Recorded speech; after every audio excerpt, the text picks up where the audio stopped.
is Laura Williams. This is Sonographers After Dark.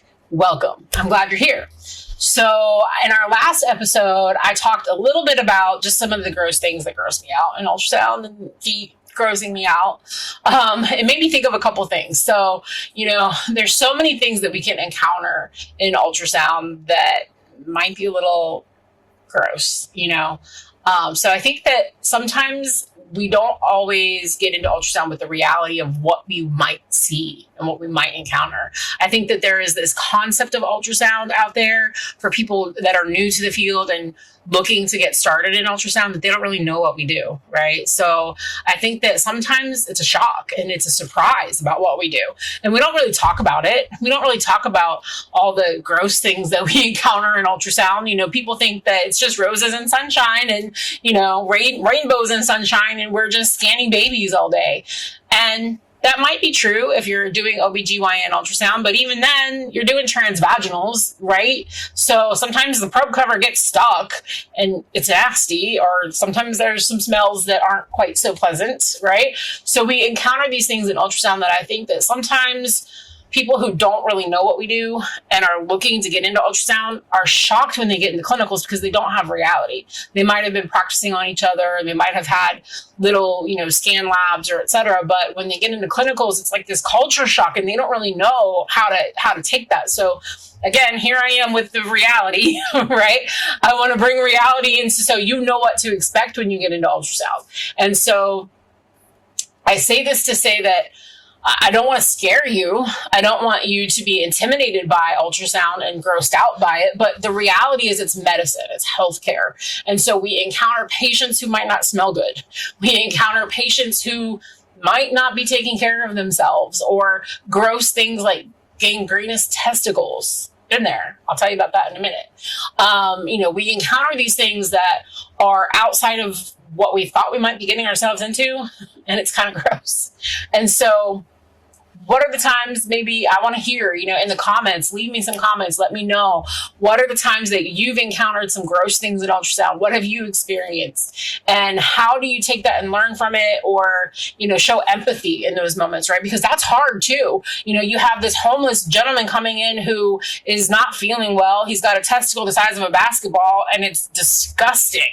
And how do you treat him? It's really easy to let your, not have your poker face on and let that really impact how you react with the patient. So how do you take those gross moments and still act with empathy and still act professionally? It's hard to do.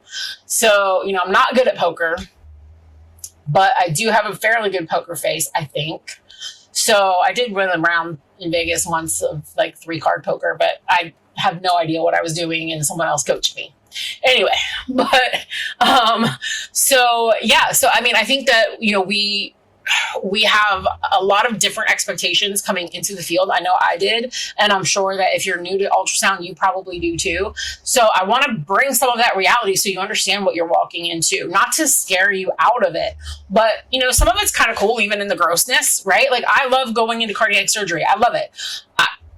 Is it gross maybe to some people to see the heart beating open? Maybe. I love it. I enjoy that. Not everybody does, right? So there's things that might gross some people out and maybe not others. So find your level of gross that you can handle, and that's okay.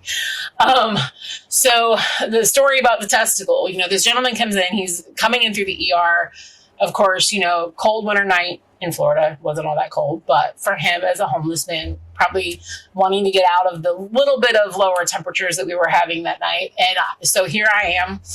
I was pregnant, like 2 years out of ultrasound school. Yeah, I was pregnant a lot. Anyway, that's a whole other story. We don't need to go into that. So I was pregnant, like 8 weeks pregnant. So of course, every single smell is like heightened and I'm about to throw up at anything. Even if I smelled like laundry detergent, it made me want to throw up. So I'm sitting there, give the man the instructions, right? So going to do his testicular ultrasound, tell him, place your penis on your abdomen, cover it with the towel, take this roll of towels, hold it up underneath your scrotum, bring your scrotum on top of it, rest it on the towel, and then cover up completely with the sheet. He got the sheet part. did not get the rest of the instructions. They rarely do. I don't understand that. Why? I mean, not to like knock men. Men are great. I have a great husband. Why don't they get it right? I don't understand that. How in the world do you not hear what I'm trying to tell you? Anyway, so what are your instructions for testicular ultrasound? For me, it is, I have a towel that's laid out. I actually lay everything out on the bed. So I will lay out a towel fully where like the penis area, and then I'll roll up a towel and I'll place that like this long ways. And then I take the sheet and I cover it up. So then when I'm giving the instruction, I pull the sheet back. I show the roll of towels covered by the other towel. And I say, take your penis, place it on your abdomen, cover it with this towel. Take the roll of towels, place it under your scrotum so that your scrotum is resting on top of it, and then cover completely with the sheet. Somehow they don't get it.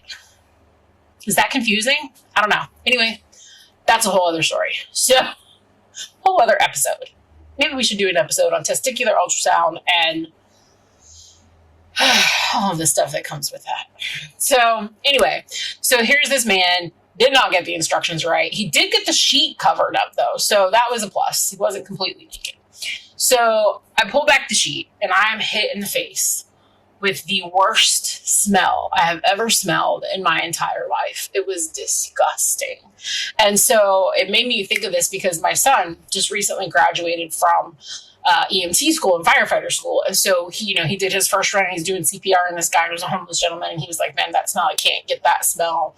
The man unfortunately passed away. And so he was like, I can't get that smell out of my mind. Like, I can't forget that smell. And I understand, like, this particular smell of this gentleman and his gangrenous testicle, I will never forget that smell because it hit me so hard in the face. I wanted to throw up right then and there. It almost knocked me out.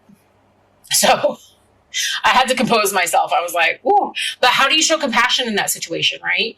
It's very hard. You have this gentleman who's not taking care of himself and it's disgusting. You're about to puke, but you still have to show empathy. And it is difficult to do, but you still have to do it in that level of professionalism. So I did the exam.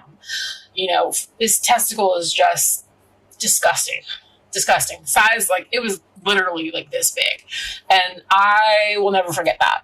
That is kind of one of those gross things of ultrasound that we have to do that we got to deal with. Right? So how do you deal with those moments? And how do you do it professionally and with compassion? So that's something you have to find within yourself to be able to do that, because this field requires so much compassion and empathy. And it's very easy to get frustrated with our patients. It's so easy to get frustrated with the people who are asking a million questions, or maybe they're trying to videotape your OBGYN ultrasound, or maybe they aren't, really following your directions. It's very easy to become frustrated with our patients, but we have to find it in ourselves to have compassion and empathy. And so I hope that if you're considering getting into ultrasound, or if you are in ultrasound, that you are able to find that level of compassion for your patients, and that, this is something that you are truly passionate about, because it requires that. This field requires your passion so that you can be compassionate to others. So in those moments when you have gross smells and you have the snowflakes of the skin flying off the feet for your vascular ultrasound, you have to have compassion for those patients. And it's not always easy to do. And then let's go back to this gross thing with ultrasound, right? So another time that I will tell you about is, I'm a couple of years, again, out of school. So I'm working at this hospital facility, and we do a lot of thoracentesis and paracentesis and biopsies and, breast biopsies, thyroid biopsies, all of these things, which was great. It was a great experience for me. I learned so much doing, breast biopsies, right? So you're taking this like 8-gauge needle and you have it, pull back this sample. So looking at your samples, right? Is that something that is gross to you? To some people, it's disgusting, right? You have this chunk, a lumpectomy, you have a chunk of tissue with a wire sticking out of it that you're having to scan. As they've taken it out, the patient's sitting in surgery and you're having to scan this lump to make sure that they got all of the mass out. So, or you're scanning for clips, or you're scanning as they're doing the actual biopsy itself. So these things are hard. They're not easy to do. They require, number one, your skill of ultrasound. Number two, your compassion for your patient. And then they require a tough stomach, because if you're looking at this chunk of breast tissue that's just sitting in front of you and you're having to scan it, it's kind of gross. Then you got to go have lunch. It's kind of nasty. So these are the things that we encounter in ultrasound. And, or retrofilling a bladder, you have to do that. Transvaginals that, quite frankly, are gross, or you have a patient that's bleeding and you're having to scan for, spontaneous abortion, and the bed is covered in blood, right? So these things happen every day. I'll tell you a story about the paracentesis that I was referring to. So, I'm scanning at this hospital. We're doing paracentesis regularly. And this gentleman comes in. He's a regular patient, unfortunately, which means that he's dying of cirrhosis. He was an HIV positive patient. He had end-stage liver failure. And so, we're draining ascites off of him twice a week because it was that bad. And so we got to know him pretty well. A nice gentleman. He's a little smelly because he just couldn't take care of himself very well, but he's a nice guy. And so here, we've gotten to know him because with paracentesis, we're sitting there draining that fluid off of him, so I'm spending an hour with him twice a week. And so, nice guy. I'm packing up the vacutainers that I've drained off of this man's abdomen, all the peritoneal fluid, walking down the hall with them on the cart to dispose of them. You guessed it. One of them fell off and it exploded and went everywhere. So HIV positive peritoneal fluid all over the place. It was disgusting. I just I felt dirty for like 3 or 4 weeks after that. It's just gross. So yeah, fun times, right? These things happen. And so what do you do with this? Gross stuff happens in ultrasound. It's not just you take a picture and send them on their way, right? You are involved. You are actively scanning these patients that are bleeding out, and you're doing a transvaginal ultrasound on them.